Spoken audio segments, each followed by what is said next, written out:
Let's get it. I know y'all heard this beat before. Usually the drum line will start right now, but it should sound a little different right now. Watch the difference, y'all. Straight to the money, my feet on the pedal. Wear my new chain like a medal. All of my bitches reside in the ghetto. Blow sticks like hello. Hey, get 'em, snake 'em, venom, spin 'em, drill 'em, extendos, hit 'em, Get on my pop when I'm doing this shit. Hop on the beat, don't make nothing but hits. None of you bitches is really that nice. Put me against them, should've get clipped. Tell me who really the talk of the town. I took a break and they still on my dick. Too many bitches to mimic the sound. Could give a fuck about a blog or list. I got a drum, you could get fried. Shout out to Connie Diamonds representing. I think she's from the Bronx, New York. She's fire though. She's one of the reasons I'm scared of New York chicks. Like being born and raised in New York, you don't want no smoke with New York chicks, especially chicks from Brooklyn or the Bronx. Queens, you'll get some sensitive chicks. You know what I mean? Like most of my girlfriends growing up all came from Queens because Brooklyn chicks act like Brooklyn dudes. And it's not because they, you grow up rough. But I don't know why all their voices so deep. Like all of my sisters, my mother, my aunts, all of them got deep ass voices. Like a dude. Maybe it's the cigarettes. Maybe that's what it is. But let's get up into this, man. Welcome back to episode 142 of the All Jokes Aside podcast.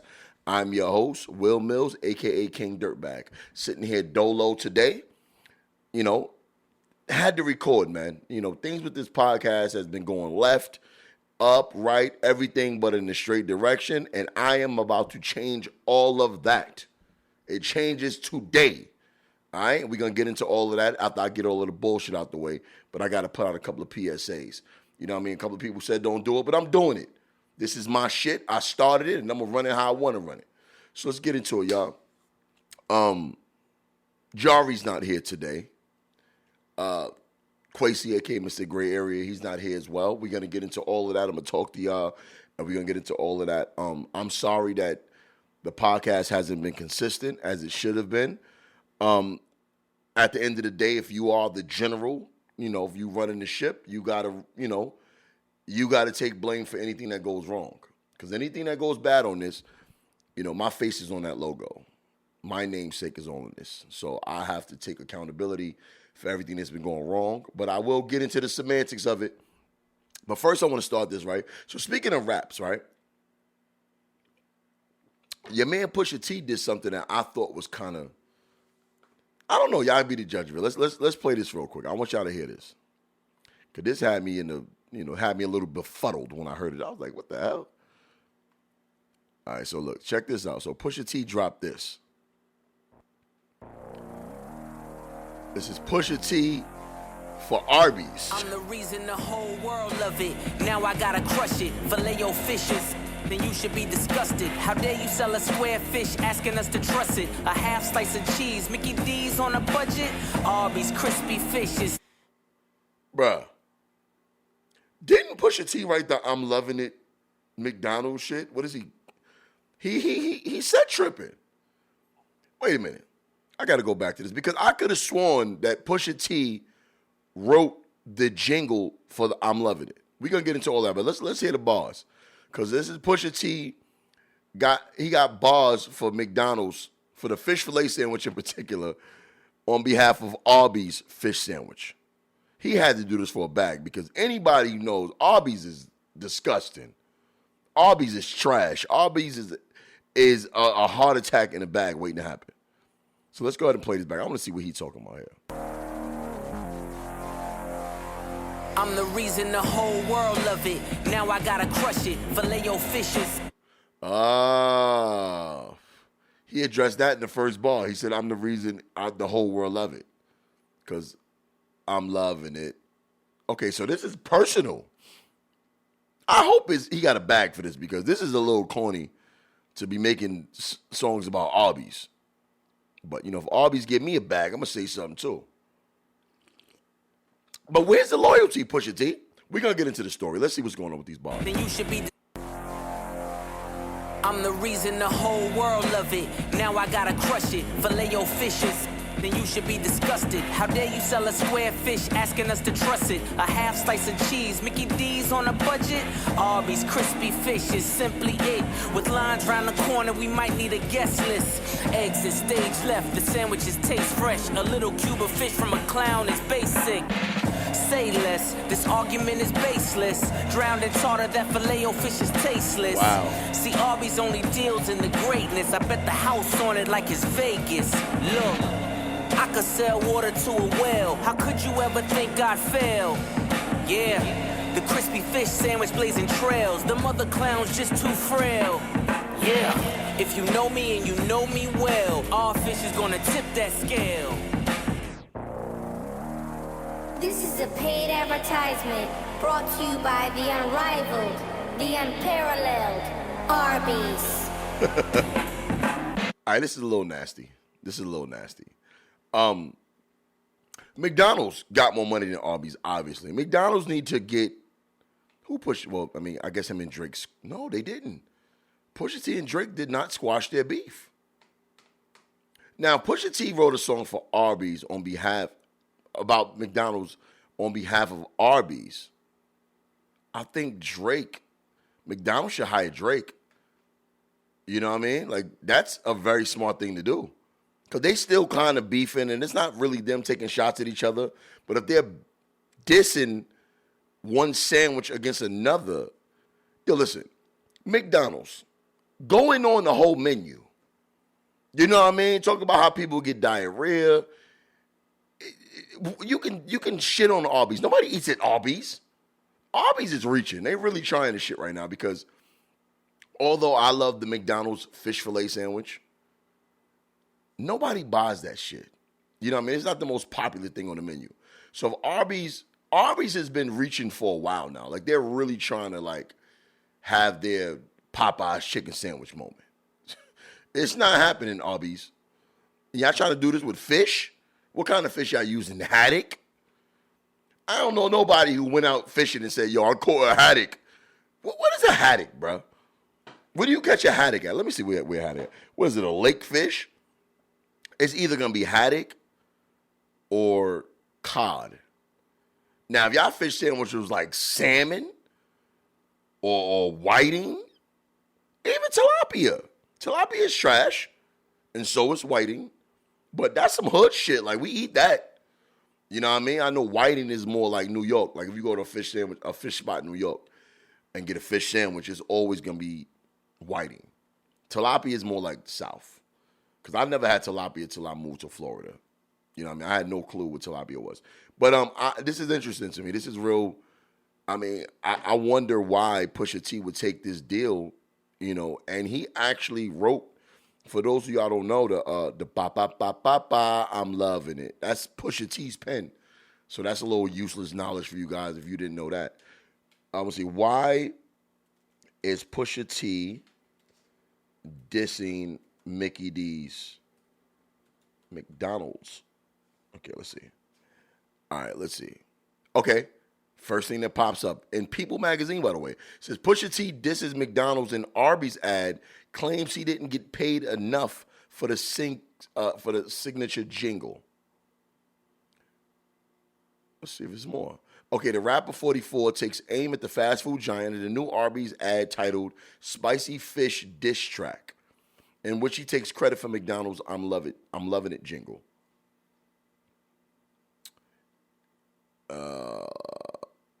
He called McDonald's fish fillet tasteless and drowned in tartar. Bro, fish fillet sandwich from McDonald's, I don't care what nobody say, is delicious. It is amazing. I love it. It's my favorite fast food chicken sandwich. Fish sandwich. So, and I looked at the Arbys joint. Y'all look like y'all got mad bread, bro.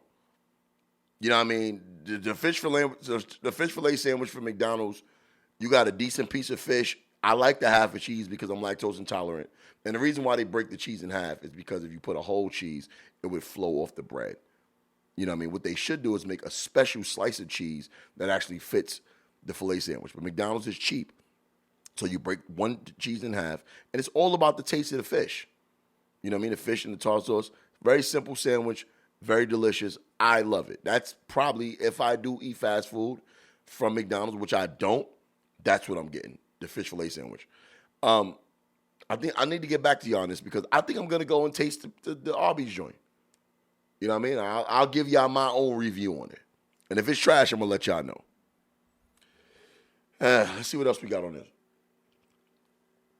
This story right here is hilarious.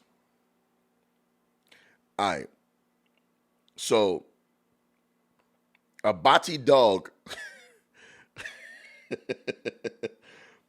an alleged gay dog, was kicked out of his owner's house because they accused the dog of being homosexual.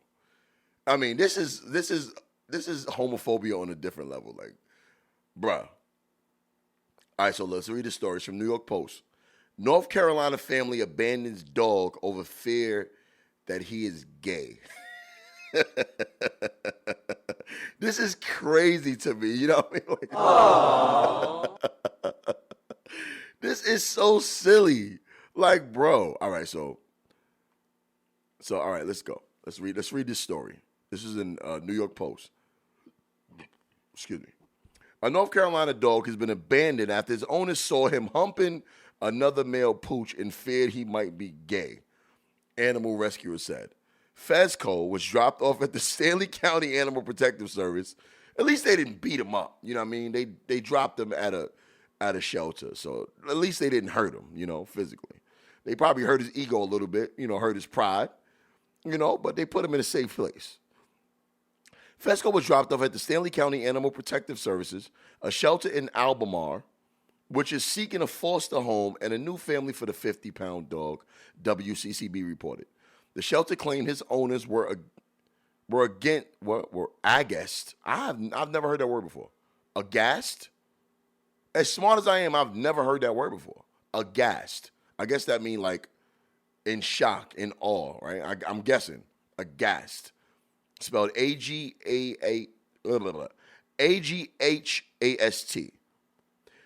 The shelter claimed his owners were aghast when they saw Fresno mounting another male dog, a common behavior that is not necessarily in a sexual nature, the outlet reported. That is a fact. I do have my first dog. I just got him a couple of weeks ago. Never thought I'd be a dog owner, but I get it. I see why people fall in love with their dogs. I have King Louie, my Frenchie, and he's amazing. I love my dog. But I'm not kicking Louie out if he humped another dog, This is crazy. This is wild. A common canine behavior that is not necessarily sexual in nature, the outlet reported. The black and brown dog, who is believed to be about 4 to 5 years old, is friendly to other animals, the shelter said. You got to see this picture. I'm going to put it up. Dog dumped at local shelter for being gay. This is so stupid, yo. You would think this is a joke, but this is a real story. Anyone interested in fostering or adopting him can call SCAPS at 704-986-3881 or visit the Facebook page. Poor Flaco, man. Poor little Bati dog, man. Come on, man. Y'all should have did that, bro. Come on, man. Let him live, man. If he gay, gay. But can animals be gay? You know what I mean? Like, does homosexuality exist in the wild? Right? Because most mammals only have sex to procreate. Right? The only from my knowledge, the only animals that do engage in sex casually, mammals that engage in sex casually are humans and dolphins have casual sex. That's just some useless knowledge I've obtained over the years.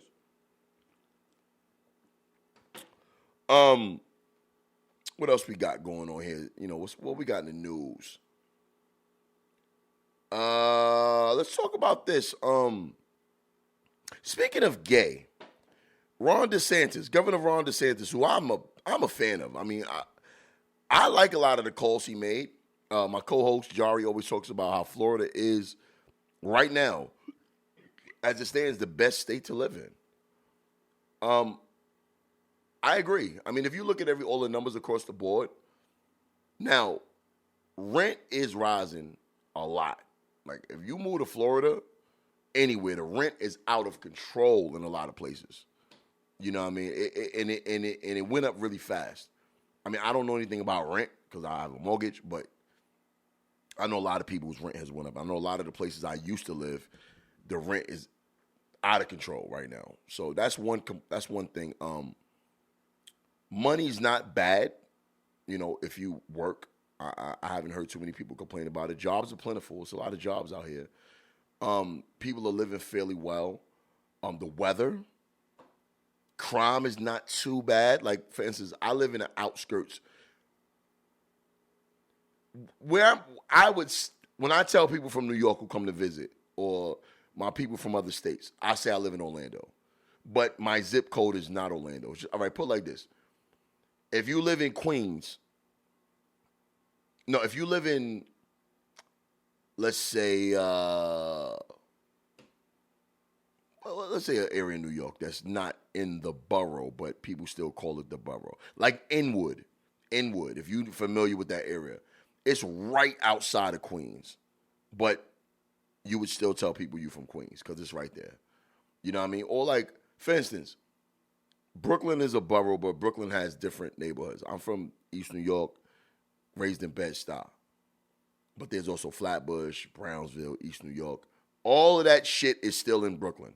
That's how I view these little cities on the outskirts of Orlando because it's the same thing. So that's where I live at. So, all right, boom. The reason I'm saying about the crime is because the way the difference between Orlando and Brooklyn, right? So say if you live in Flatbush or Bed-Stuy or Brownsville, Brooklyn, right? And you go to work in Manhattan, you still can encounter some bullshit, some trouble, even though you go to work in Manhattan. You still got to go through certain hoods to get to work, right?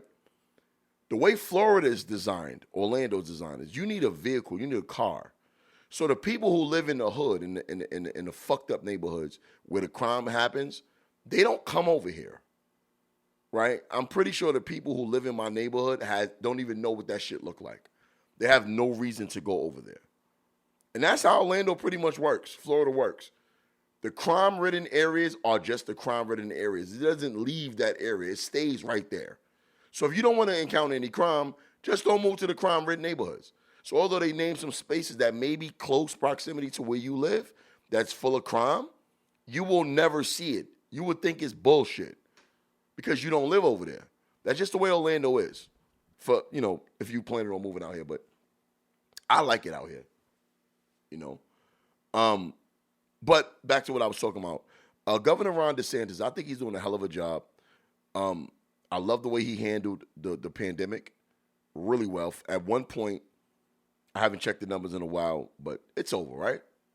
Right? We can all agree it's over, right? Or at least nobody really gives a shit about it anymore. Everybody's kind of chilling, taking masks off. Thank God for that, by the way. But Florida, for the most part, has been lax the entire time. Like, we've been lax out here. Like, we have not been, really stunting it.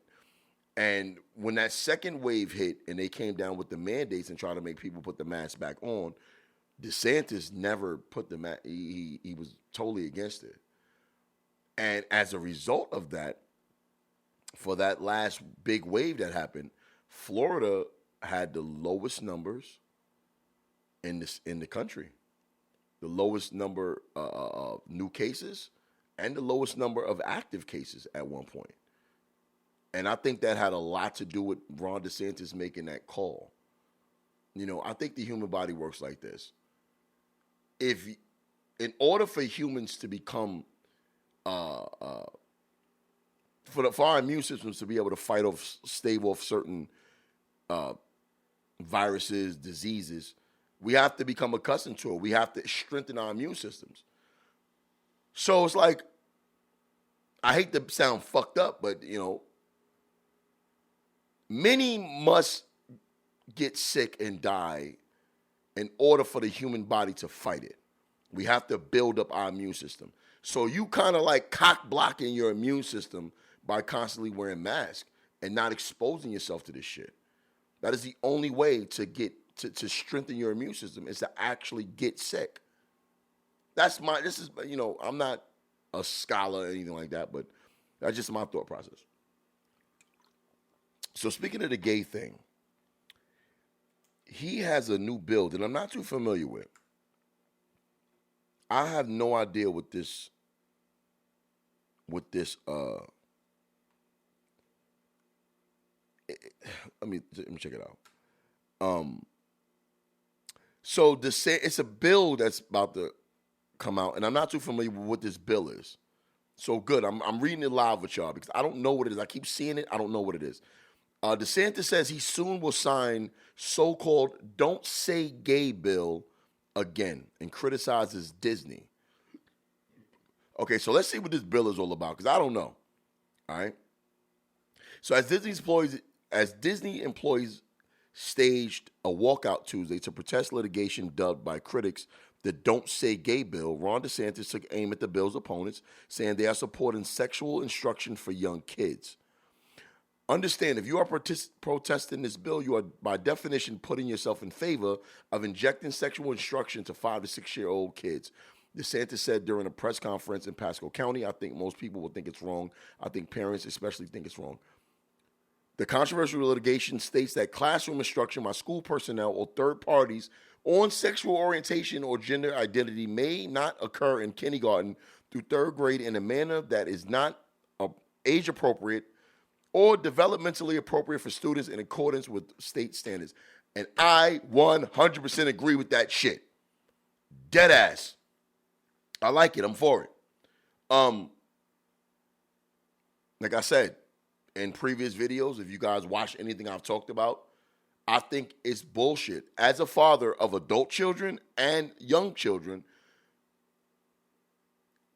it's unnecessary to teach younger children about homosexuality and to kind of create this narrative that it's a normal thing. It's normal in society as it stands. I mean, it's something that I think all gay people, transgender people, bisexual, whatever your sexual preference is, whatever your sexual orientation is, whatever you identify yourself as, I think you should receive equal rights and get to do whatever heterosexual people do. However, when you try to push that narrative on a small child and it's not the norm, it gets a little fucking weird. You know what I mean? I have a 6-year-old daughter and a 3-year-old son. They don't have gay parents. And they probably don't know the difference between gay and straight. But they do know if they saw a man walking around in a dress, that's a little weird. You know why? Because their dad doesn't wear a dress. So a kid will say out loud, why is that man wearing a dress? And we as adults should not tell them, like, you tell them don't treat anybody bad. Don't bully people. Don't make fun of people. You tell them shit like that. But to put that in front of them and present it to them that is something that's actually normal, you out of pocket. Because it's not normal. That's why it's called an alternative lifestyle. It's alternative, right? Regardless of how you slice it. Like I said, the whole LGBTQ community should receive equal rights. I have gay friends, gay family members, love them all equally. However, the way you live is an alternative to the way we are designed to live. It's an alternative. That's a fact. That's not an insult. So if any of y'all want to say, oh, you're insulting, it's not insulting. It is an alternative. A penis was made to be inside of a vagina to procreate. Period. That doesn't mean you're weird. It doesn't mean that you should be treated bad or not receive rights. It just means the way you live is an alternative to the norm. And what kids should be taught in school is the norm. Now, if it enters their lifestyle and they have 2 mommies or 2 daddies at home or a transgender mother or a transgender father, then that's for them to teach them. But we don't need to fucking make that a thing in school. I'm not teaching my kids that shit. Why? I live a normal lifestyle. Like, why does my kids need to know about that? It's confusing to them. It's very confusing. And that shouldn't be something that's taught. If you want to teach them anything, teach them financial literacy. You know, it's funny how we want to teach them that, but we don't want to teach them financial literacy in school. We don't want to teach them how to fucking, about credit. You want to put anything in the school, put that in school. Y'all want to teach them about this shit. It's still to me. And I like that Ron DeSantis is against it. I like that he goes against the grain. And I like the fact that he goes against the powers that be. And if that man ran for president, I would vote for him. That's a fact. 100%. I didn't want to get too political on that, but I did want to touch on that. But let's get into the next. Let's move along. Moving on. Oh, speaking of the whole, I did a video about this on Instagram and YouTube, and I spoke on it. So there's a swimmer named Leah Thomas. All right, you may have been familiar with this story. Leah Thomas, who also who was formerly, let me get the name right.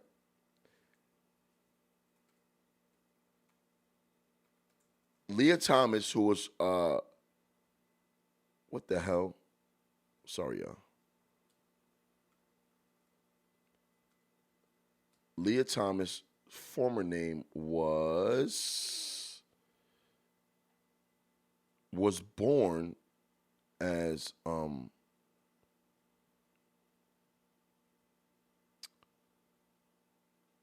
where is the name? Not Kyle. Okay, anyway, I'll put it up on the screen. Leah Thomas was born as a man. Leah Thomas sucked as a swimmer, as a man. Was not ranked really high, didn't win shit, was pretty bad. Leah Thomas transitioned to a woman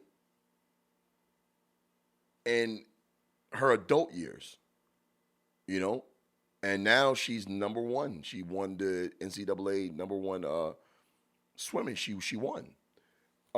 I think it's bullshit. And here's why. I think Leah Thomas should be able to swim. But this is just shows, like, unless you start transitioning at a younger age, before your testosterone of a man takes hold, a man will always be physically stronger than a woman. That's just how it is. I mean, of course, there's some women that's stronger than men. But our genetic makeup, the man is stronger. That's just the way it is. I know a lot of ladies might jump in the comments. Is that true? No, it's true. Blame God. You know, we didn't fucking make it. Like, that's just the way it is. We big and stronger than you. That's just how it is. You know, this is why men do all the physical shit and women can't do it. That's just the way it is. Some of y'all can do it. Some of you are stronger than others. But can we agree that men are just naturally stronger than women? Bigger, deeper voices, you know, more muscle mass. It's just the way it is. Anyway, I don't think it's fair that a transgender woman can participate with biological women. I'm not gonna say cis women because I don't even know what the fuck that means. Biological women. I don't think it's fair. It's not fair. I think you should either have to compete as the gender you were born as, or give them a league of their own. You know what I mean? They did the same thing to women, right? They did the same thing to women because when women wanted to get in the NBA and the NFL, it was determined that women can't compete with men. We know these things. You can't compete. So the WNBA was created. Then you got the Lingerie Football League, which I love, by the way. You have women's tennis. It's separate. We all can agree a transgendered woman is not the same as a biological woman. So why is a transgender woman able to compete with women? No, you should still have to compete with a man or give transgendered women a league of their own. Just like, you know, and transgender men as well. That's fair. That's fair. It is it's an unfair advantage. And I think if women weren't the ones championing so much for LGBTQ rights, then you would have a bigger leg to stand on. Now you just kind of got to deal with it. You got to deal with it. Y'all the ones who did this shit, like, you know what I mean? Because I see more women champion for gay men than straight men. But I digress. Moving along.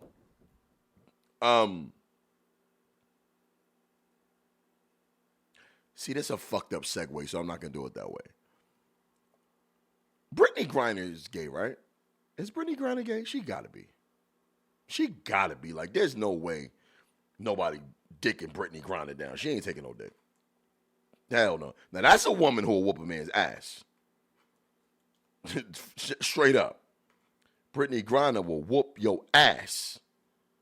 Let's see. I know there's no way she's straight. There's no way. Let's see.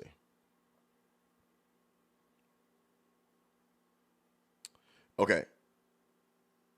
Yeah. Okay. Personal interview with SI.com, February 11, 2013. Griner came out as a lesbian.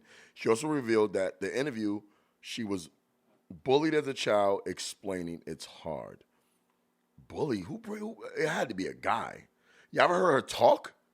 Yo, I don't see how anybody could bully Brittany Griner. Like, really? Like, when I first saw her, like, I was confused whether if she was a man or woman. Like, dead ass. I gotta hear this woman. You have a real flair for style, and you love bow ties. Love bow ties. Love bow ties. They look good on you. When did the bow tie thing take off for you? When did you realize I like bow ties? Well, before I say that, I actually have something for you. I thought See what I'm saying? this might, you know. You brought that for me? Yeah. All right, I'll try that on. Sure. Brittany Griner is the type of chick that'll take your girl. Like, I could see a lot of her. I could see her turning a lot of straight women out. She got a dope look to her, and she's amazing in basketball. She's going through a little some trials and tribulations right now. Currently, she's being held in Russia. I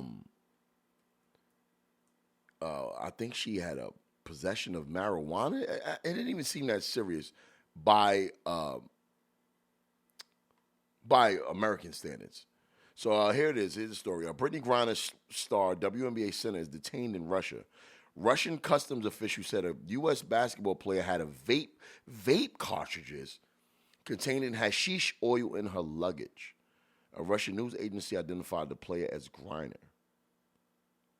Russia said on Saturday that it had detained on American basketball player, quickly identified as Phoenix Mercury center Brittany Griner on drug charges, entangling a U.S. citizen's fate in the dangerous confrontation between Russia and the West over Ukraine.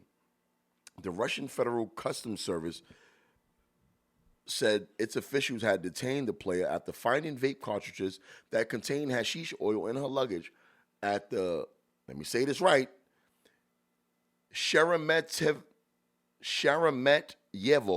Airport, Moscow, and it released a video of a traveler going through airport security who appeared to be Griner. I think they were gonna release her maybe, and then they extended her stay for a little longer, like to May. Let's see, extended to May.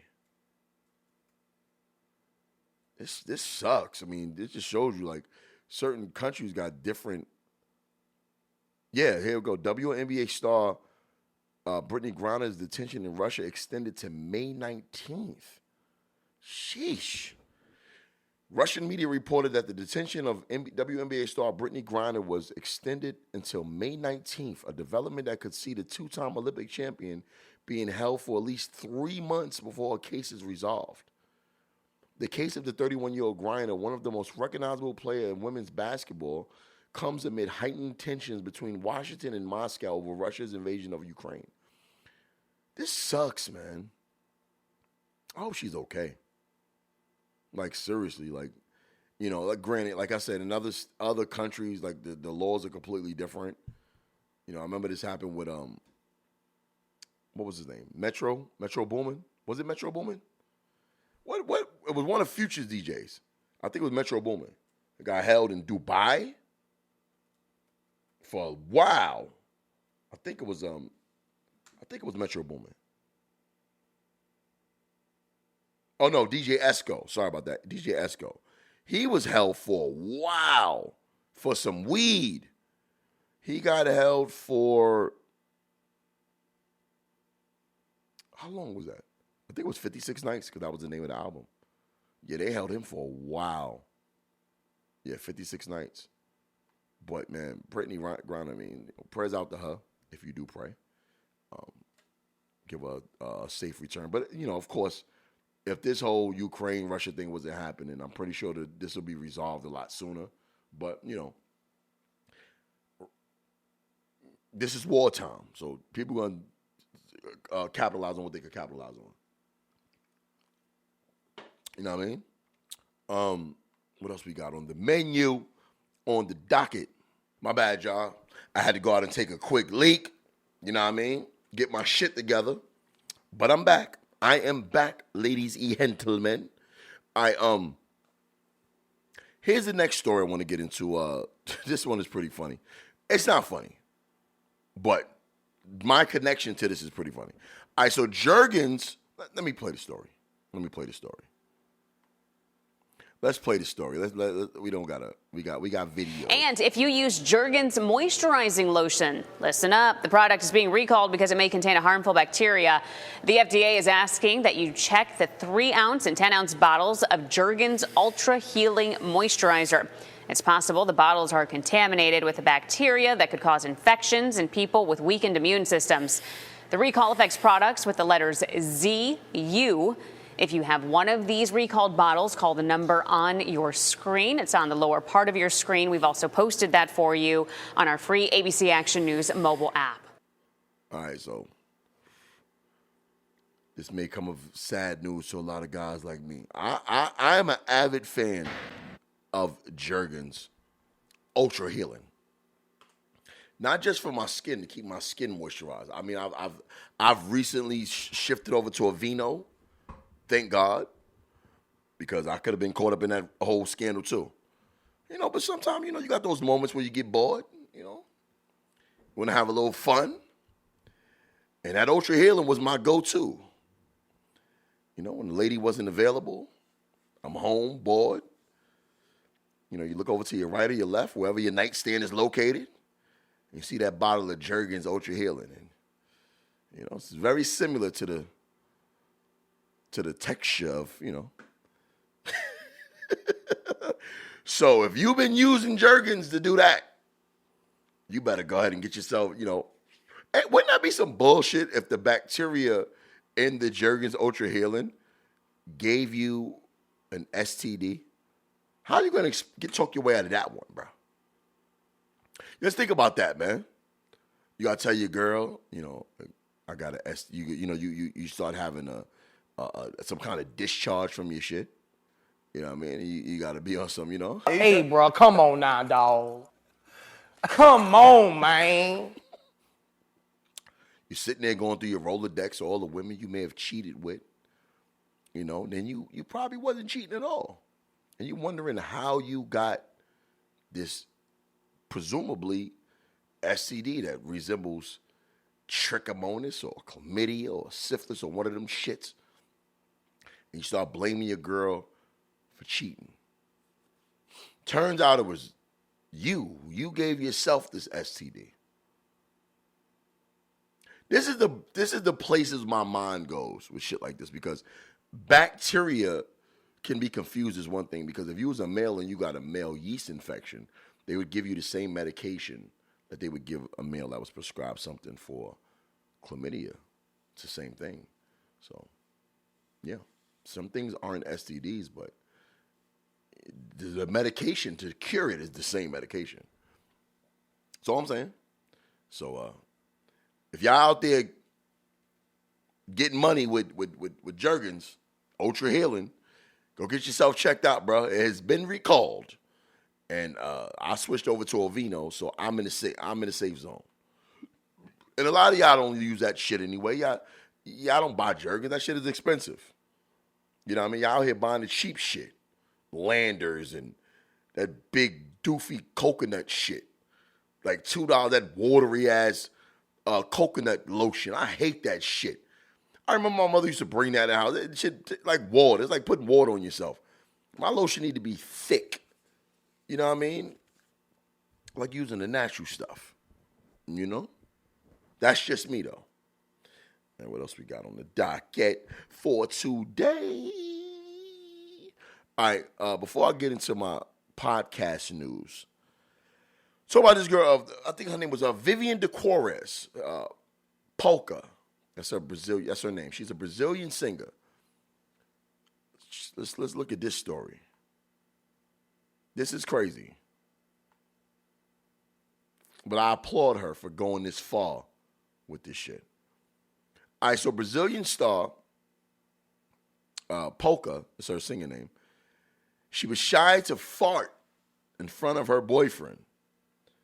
Had to be hospitalized with stomach pain. Farting is a natural reaction of the human body, but most people usually don't exhaust it in front of others, especially in front of people they like. In Brazil, a 27-year-old female named Polka, formerly known as Vivian de Piera, was holding back because she was afraid to fart in front of her boyfriend. The result was so severe that she was admitted to the hospital. Never do this again. I'm almost dying. Polka Dot revealed on the TikTok platform that she woke up at 5:30 in the morning with severe stomach pain and was hospitalized at the end. But her health was fine. I am very sick now.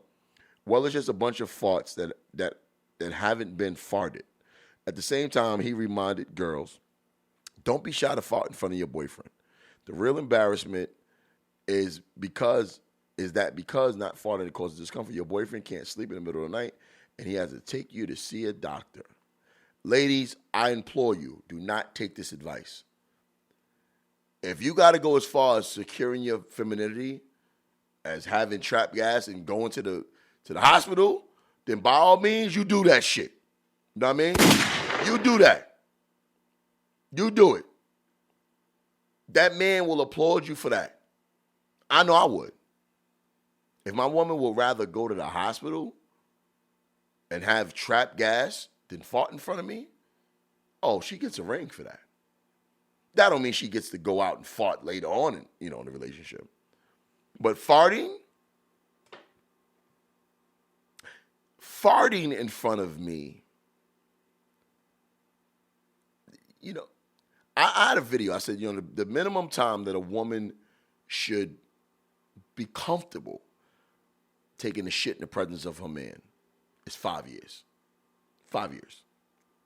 At the bare minimum. Farting, though. See, farting is in front of me. At least with the shitting, you can go in the bathroom, close the door, turn the water on, spray to try to mask it. You can do a lot of things to cover that up. But farting on a spot in front of me, that's 20 years.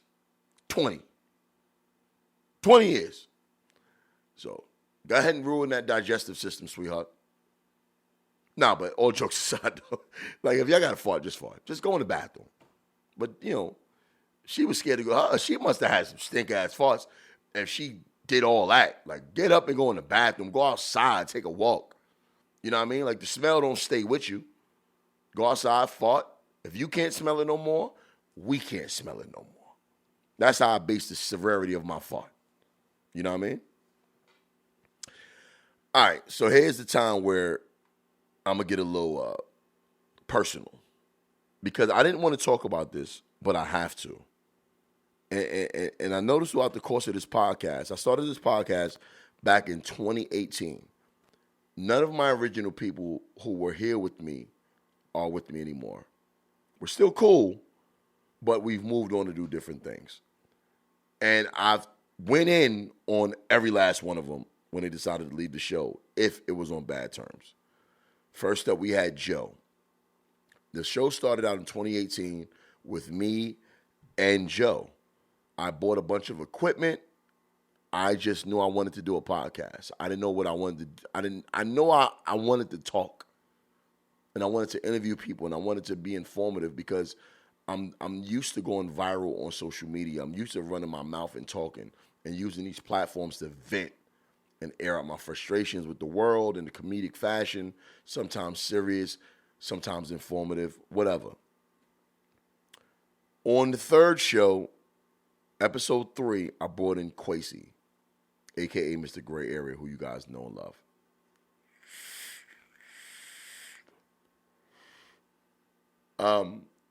And he said he wanted to be a producer. That's what he said. He wanted to be a producer. He didn't want to be the moderator, which he became later on. He didn't want to be an editor, which he became, and amazing at both of those jobs. He wanted to be the producer of this show. Flash forward to episode 5. I brought in Young Cause, who is still a good friend of mine to this day. We hash out our differences. He was with me for about, maybe almost 100 episodes. He was there. He was the editor and the engineer on the show.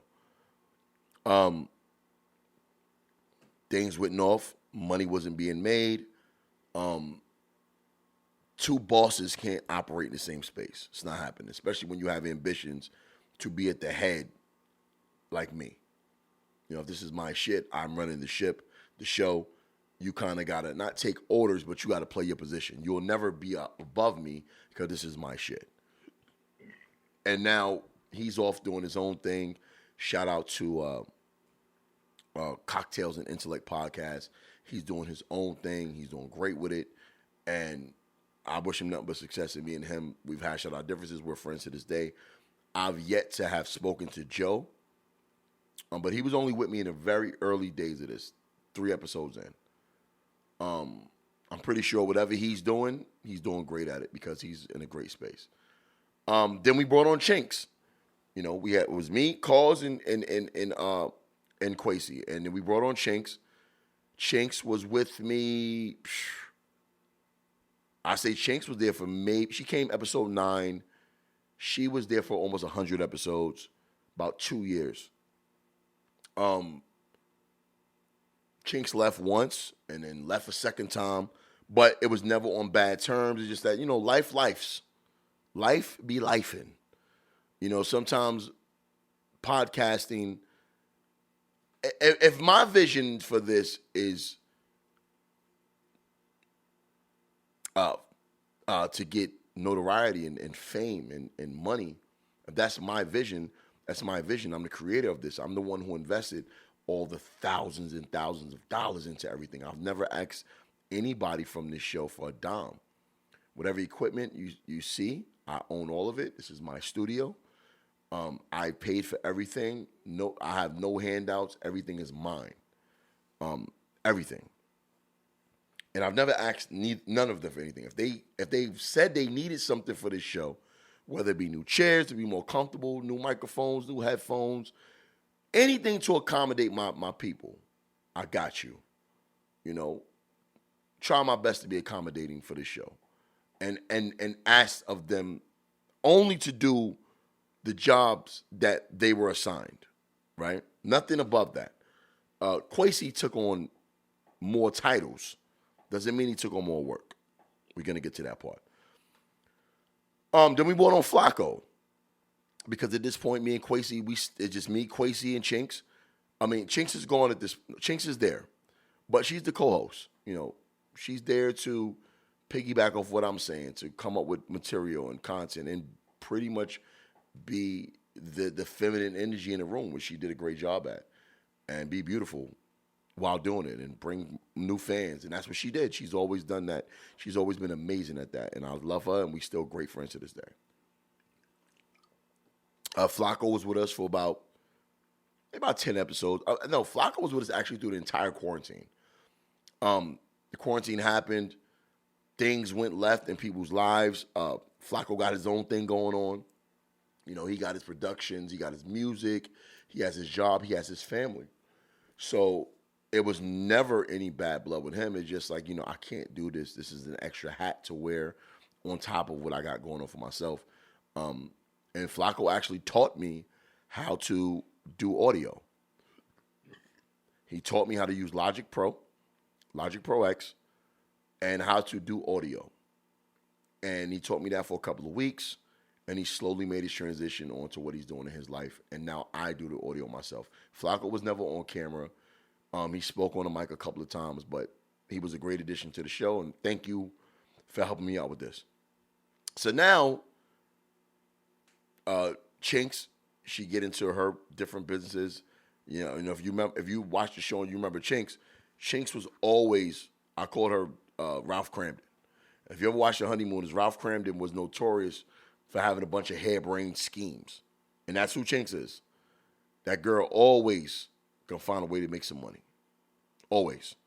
Whether it's real estate, whether it's teeth whitening, whether it's making fucking Mother's Day baskets. That woman is a go-getter. She's a hustler. She's never used her beauty to capitalize in the world. She could. Because if you look at pictures of her, she's bad. She can definitely use her face and her look to get whatever she wants from men. Trust me, I know a lot of celebrity dudes that was in her DM trying to get with her. But that woman has always got her own bag, and she's always worked for her own. So salute to her. And we parted ways on great terms. And, we had our back and forth, but like I said, that's family right there. I love her, and she's still doing her own thing. And, she can come back on the show whenever. So she parted ways, Flaco parted ways. So now it's just me and Kwesi. And here we are 3 years in trying to figure out what's next. What are we doing with this? All right? I said, Kwesi, always been my right-hand man. Jarry, who's my co-host now. I remember when Jarry was hustling, doing whatever it took to get into the line of work he's in. He's always had a boss mentality, right? Boss mentality doesn't mean you got money. It doesn't mean you got employees. It just means you have a mentality of a boss, and you're going to get it by any means necessary. A lot of niggas out here call themselves a boss. You ain't no boss. You know what I mean? Like, this man has studied his craft before he got into it. Before I even got into podcasting, I studied it. I didn't just jump out the window. I studied podcasting before I got into it. I've seen a lot of podcasts come and go and failed. Nobody's accelerating at it. Nobody's trying to learn the craft that they're trying to get into. They just feel like, oh, I got something to say. I want to talk. Nobody want to hear what you got to say, though, bro. Are you interesting? Are you funny? You know what I mean? Can you do this? Can you sit on camera by yourself and just talk, make sense, and be entertaining? Can you do that? No? Then don't podcast then. I watched Jarry, and I said it makes all the sense in the world to have this man on the show. He was a guest a bunch of times. We've worked together for years, and then I asked him to be the co-host of the show, and he accepted the offer, and he's been a co-host ever since. And since he's been on, because we're both stand-up comedians off the show, which is why the show is called All Jokes Aside, because we're aside from comedy and we're doing this. This is why I named it that in the first place. And Dimenity came on. Business just flew through the roof. Kwesi's there. No, Kwesi's, like I said, producer / moderator / editor. He has all of these titles. Moderating, amazing. Like, it feels weird even doing a podcast without him because our chemistry, audio, visually, is so... And it was like that from jump. We've always had that. His editing skills are dope. When we lost Cause off the show, there was like a 3-month hiatus because Cause was actually an L. That was an L because when he left, or when I fired his ass off the show, it had nothing to do with his work ethic. It was attitude-wise. It was just, we just kept clashing, so I couldn't have that energy around me, so I told him to get the fuck off my show. But that was an L for us. Because the visual equipment and the MacBooks and the editing software, that's all his. At that time, that was all his. And we didn't have a clue on how to do none of that shit. So we had to go back in the bag. But I'm like, you know what? I'd rather learn how to do this shit on my own than deal with that fucking attitude. And that's what we did. That's what Kwesi did. He learned how to become an editor because of a failure of another business associate. And he became amazing at it. And he was learning from him. He actually This is no shot at you, calls, if you watching. But when we was doing Smoke in the Booth, you know, when we had the artists come on and perform, when we was doing the little mock music videos, Kwesi took that shit so serious. And he was better than Cause that day. Not saying he's a better cameraman or better, you know, a media guy than Cause. But with that, he was. So I already knew what was about to happen with that. And then they started clashing. And take a pull of this. So, quarantine's over. Life is lifing. I'm starting to notice that there's becoming a slump in the way my producer is moving. You know what I mean? Not just with the show, because I don't just view him as a friend. I view him as a brother. I view him as somebody I'm very close to. I don't just care about you with the show. I care about you in your own personal life. I'm starting to notice things. But I don't feel like I can talk to this nigga. You know what I mean? Like, I every time we did talk about serious shit, it always turned into an argument. Always. Some people can't accept constructive criticism. A lot of men are like that, period. They don't want to accept the constructive criticism. And I get it. You're a grown-ass man. You know what I mean? But that's not the issue. The issue is come back. You know, understand the person that's talking to you is not trying to be malicious or anything like that. Understand anything they're saying to you is in a helpful manner or in a manner that's going to be about progression. Because if my vision is, if my life is progressing, you know, when I started this, where the fuck did I record it? I recorded at Loud Gallery. Shout out to Mock, shout out to Ron, shout out to my motherfucking niggas Carl. Still my guys to this day. I started out recording there. Didn't work. I mean, well, their business didn't allow us to record on the times and dates that we needed to. So I had to move the podcast elsewhere. I moved it to my first house. That didn't work. I didn't like the setup. Shout out to Finesse Levine at Nest City Studios. He allowed us to use his place. So we used that studio. But Finesse also is a businessman, working man. He got sessions, studio sessions. So sometimes I would show up to pod and I can't use the studio. So I'm like, you know what? I can't allow my business to suffer because of his inability to accommodate us. So I transformed my man cave in my house into my studio. And this is where I'm at now. So now, not only do I own every piece of equipment in here, own all the production, I own the studio that houses the production. That's big. I'm 100% owner of everything, right? So now I can accommodate everybody. So when Kwesi and them come in here and say, hey, I don't like the futon you got us on, let me buy some leather sofas for y'all. When Kwesi says, oh, I can't see the monitor to allow me to control the lighting and the cameras better, hey, let me buy some bigger monitors. Just spending money. And that's cool. That's what I'm supposed to do. That's my job, right?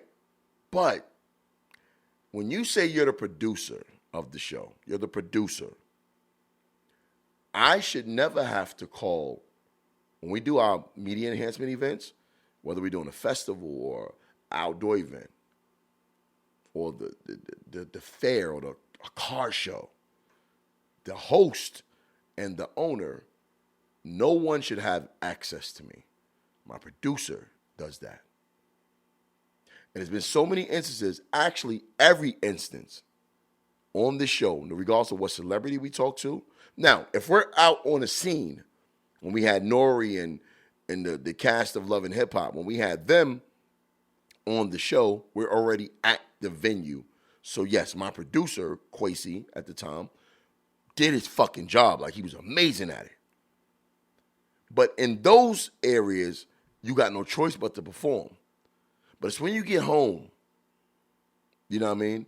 When you get home and it's time for you to work, pick up the phone, come up with ideas. I've been on Fox News. I've had news shows. I've had people. I've had shows that I've been on, and not once have I spoke to the host or the creator of the show. You know who I spoke to all the time? The fucking producer of the show. And I've noticed over and over again that my producer is not moving as a producer. Yes, he may or may not wear a couple of hats, but your initial, your director's chair, when we out in public, it says producer. That's your job.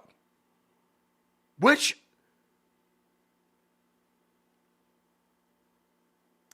is the job you wanted. That's what you actually do. The other one just fell into your lap, and you actually became super amazing at those jobs. But the producer title, no. I have always been the producer of this show. Always. Every piece of content that's written on this show was written by me. Every title of every name of each episode, me. Me. It's always me. You know what I mean? And I understand that I'm the face of it, and I understand that I execute things, but you're the producer. So me having respect for you and your position, I give you free will and free power to operate. I'm not even getting in the middle of it. So when I see that I start a new YouTube channel, and my YouTube channel is outperforming this podcast channel, and there's more content being poured onto my podcast channel than my flagship podcast, which is All Jokes Aside, Not Black Table Epilogue, that makes me squint my eyes a little bit and look like, okay, let me just watch it. I've listened to every excuse. I've listened to every reason, but yet I'm not seeing any content produced. And like I said, lives. People go through shit. I'm not here to pour nobody's personal business because I'm not going to coincide the personal business with the show. But when your personal business starts to interrupt my business that I created, we have a problem. We have a problem because at the end of the day, I don't work a regular job. Right? This podcast, my comedy career, I'm an entrepreneur. I'm an independent worker. I don't fucking get a check. I am the check. I am the business. So when you interfere with that, you're taking food out of my kid's life potentially. You're taking away from my car note that I got to pay, my mortgage, my bills. So when you slacking off, I got to talk to you about that. So when I confront you to talk about it, and I'm met with an attitude and I'm getting cursed out, before I can even get into what I was going to say to you, you got to go. You got to go. Because it's not an isolated incident. This is some shit that's been brewing for a while. And maybe you're unhappy with what's been going on here. Maybe. I don't know. But when I'm unhappy with something and I don't like the way things are going, I'm speaking on it. And this is not even the biggest problem. The problem for me is that it was through text message. Right? So now it becomes a respect thing because I lost a lot of respect for you. Right? I lost a lot of respect for you. Maybe all of it as a man. Because, and I'm doing this because you didn't talk to me. That's why I'm doing it like this. Because I've gave you ample opportunity to talk to me, nigga, and you didn't talk to me. We're texting. It's getting heated through text message. So I pick up the phone and call you. You hit ignore me. Then I call you over and over and over and over again. Now I feel like a fucking bitch chasing a dude who don't want to talk. Now I feel like a fucking hoe ass nigga. Like, wow, I'm calling your phone and I thought we was bigger than this. Like, you've been with me from the beginning of this shit. From the beginning, episode 3, you've been there. And I'm not owed a conversation only because I say I don't like the way you've been moving.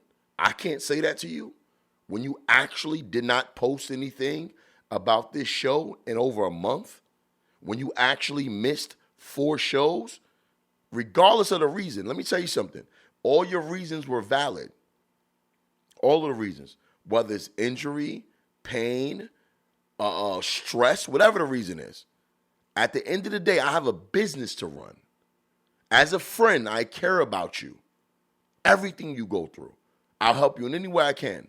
But as a businessman, I don't give a fuck about that shit. And that's real. And people in business understand what I'm talking about. Because if you work at any job, I don't give a fuck if it's McDonald's, call out 4 weeks in a row, you're fired. It could be your mother died. Nobody cares. They still got to run a business. So my business comes to a standstill just because you going through your personal shit? And then when I confront you about it, to talk to you about it, I met with an attitude and 30 fucking text messages. And still to this day, 2 weeks have gone by. Not a single phone call. Nothing. You goddamn right you got to go. You got to go. You got to go. There's nothing to talk about at this point. I've even spoke to people who are close to both of us on a mutual level, and they asked what happened. And I said, you know, the reconciliation is 100% possible, but it ain't on my end. Every time me and you had a fallout, any problems, I fixed it. I called you and said, I value your friendship. I can't do this show without you. I don't feel right doing it without you. Even though this is my shit, I put in all the bread. I own everything on it. I feel like you're the heartbeat on the show. Because you give me energy to keep this shit going. I said that to you directly. You've never once said, my bad. I'm sorry. Never. So not only do we not rock as business partners, we don't rock as friends, we don't rock as brothers, we don't rock as nothing. Because I've cut a lot of people off, but I rarely cut people off because of how I feel about them. I cut them off because of how they feel about me, how they handle me. And I don't handle you like that, homie. I call you.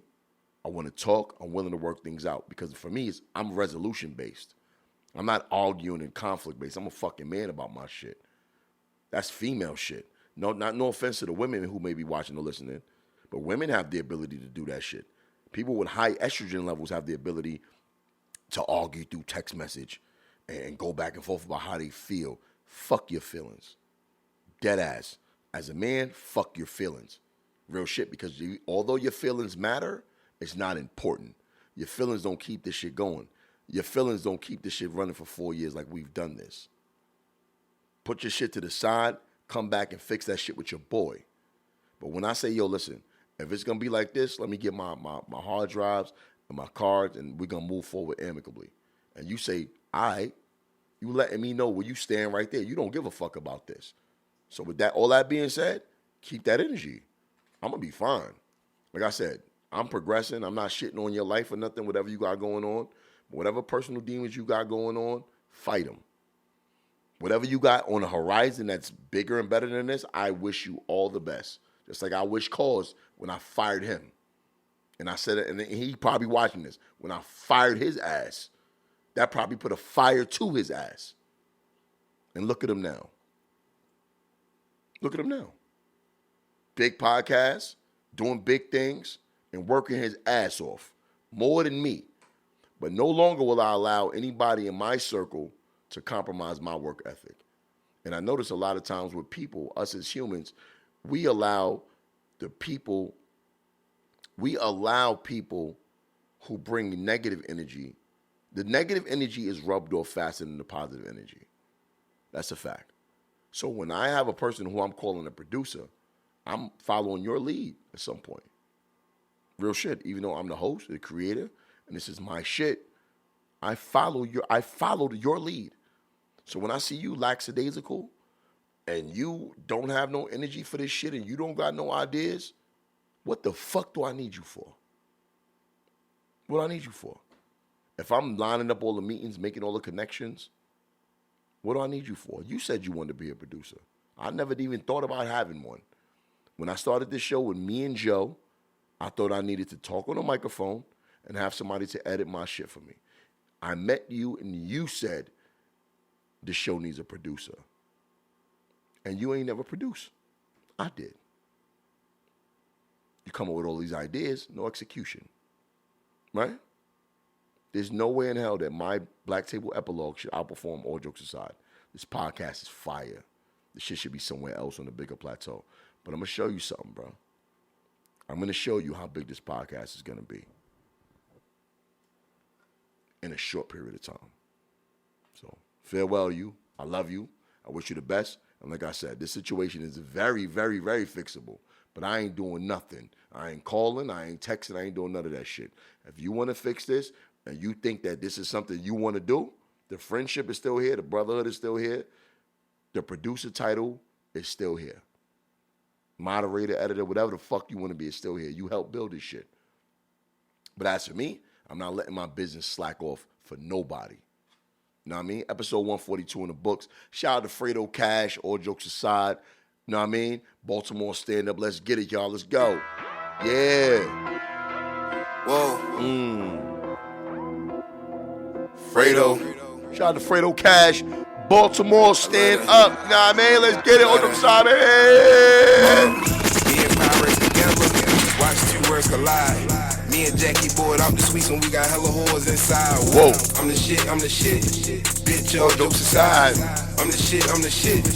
Bitch, y'all jokes aside. Me and Pirates together. Till next week, watch y'all. two words collide. See y'all, man. Me and Jackie bored out the suites when we got hella whores inside. Whoa. I'm the shit. Bitch, y'all jokes aside.